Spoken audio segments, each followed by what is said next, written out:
Graças às novas descobertas e tecnologias para análise de fósseis, estamos aprendendo cada vez mais sobre a biologia dos dinossauros.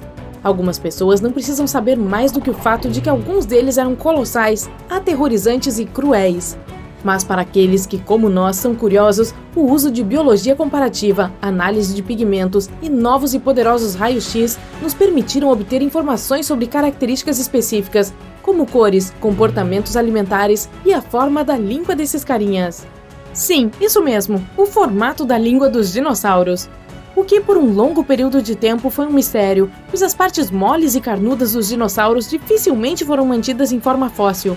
Mas graças à descoberta de alguns ossos hioides sobreviventes que ficam situados na base da língua na frente do pescoço, agora temos alguma ideia. A maioria dos animais tem esse osso hioide que ancora a língua. A forma e a complexidade do osso determinam a liberdade de movimento da língua. Os cientistas descobriram que quase todos os dinossauros tinham uma língua simples, achatada e extremamente semelhante à língua encontrada hoje dentro da boca de um crocodilo. Sim, este crocodilo. Vá em frente e dê uma olhada mais de perto. Não, brincadeirinha, vamos voltar. Vamos dar uma olhada em alguns dinossauros específicos. Que tal começar com o Brachiosauro? Deixe-me arriscar o meu pescoço, adivinhando que a maioria de vocês já está familiarizada com esse dinossauro devido ao seu pescoço. Você sabe, aquele que normalmente tinha 9 metros de comprimento. Apesar de o pescoço ser a característica que o distingue, seu nome, na verdade, se traduz como lagarto com braços, em grego. É do conhecimento geral que o Brachiosauro foi um dos maiores dinos que já viveu. Em média, atingia 23 metros de comprimento e 12 de altura. Isso é aproximadamente o comprimento de 2 ônibus escolares e tão alto quanto um prédio de 4 andares. Nada disso existia na era do grandalhão aqui. São conhecidos alguns fragmentos de ossos de pernas e algumas vértebras de espécies de dinossauros ainda maiores, mas esses restos esqueléticos são muito incompletos para determinar o tamanho exato. Então esse cara pode ter sido o maior dinossauro de todos os tempos. Um renomado herbívoro, graças a Deus, acredita-se que o Brachiosauro precisava comer até 880 kg de matéria vegetal seca todos os dias. A maior parte disso era composta de árvores coníferas, ginkgos e cicadáceas. Esses alvos podem ter sido difíceis de atingir para esse dinossauro, pois os pesquisadores descobriram que seus dentes eram em forma de colher e não eram ideais para mastigar alimentos. Isso significa que a criatura provavelmente engolia a vegetação inteira, pois seus dentes eram adequados para arrancá-la, mas não para quebrar grandes pedaços de plantas. Isso, junto com a forma do corpo do dinossauro, sugere que o Brachiosauro gostava de se alimentar o mais rápido possível. Dinos como esses nem sempre faziam uso de sua capacidade de devorar árvores altas para o jantar. O Brachiosauro viajava em manadas, mudando-se logo depois de esgotar toda a vegetação local. E quero dizer toda a vegetação local, não apenas aquela que pendia das árvores. É provável que a criatura completasse sua dieta com vegetação em níveis mais baixos, especialmente depois de ter se servido de quase todas as árvores próximas. Esse método de buffet era o mais energicamente atraente para esse gigante. Ao mastigar a vegetação mais baixa, os pesquisadores acreditam que os dinossauros economizavam até 80% em energia, em comparação com quando procuravam fontes de alimento altas. Eles também descobriram que as narinas de um brachiosauro ficavam na frente do rosto e não no topo. Isso porque agora sabemos que eles vagavam pelas férteis planícies aluviais em rebanhos. Durante décadas, acreditou-se que essas criaturas viviam em pântanos de águas profundas.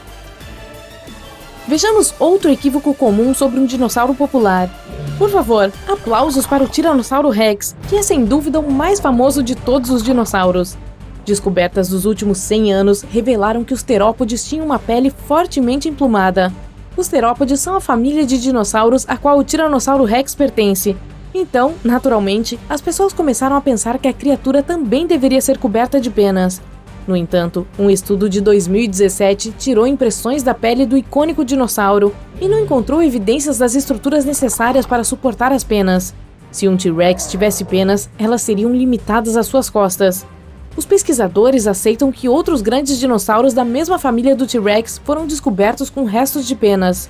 Um exemplo disso seria o dinossauro Yutyrannus, mas a partir de agora, a teoria aceita que as penas não eram uma característica comum dos Tiranossauros Rex. Isso torna mais fácil acreditar que as penas eram exclusivas dos tiranossaurídeos menores e serviam como um método de manter a temperatura. Por um longo período de tempo, os pesquisadores pensaram que as penas eram uma característica exclusiva da família terópode, mas essa teoria foi detonada. Fósseis descobertos na Sibéria agora sugerem que diferentes grupos familiares de dinossauros tinham penas. Os fósseis siberianos em questão pertenciam a outra espécie de dinossauro, Culindrodromeus sabaicallicus. Será que pronunciei certo?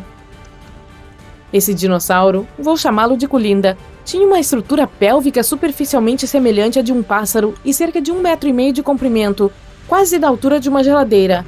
Como o propósito das penas nos dinossauros era a temperatura corporal, é bem possível que aqueles de climas frios tivessem mais penas do que seus equivalentes em climas quentes.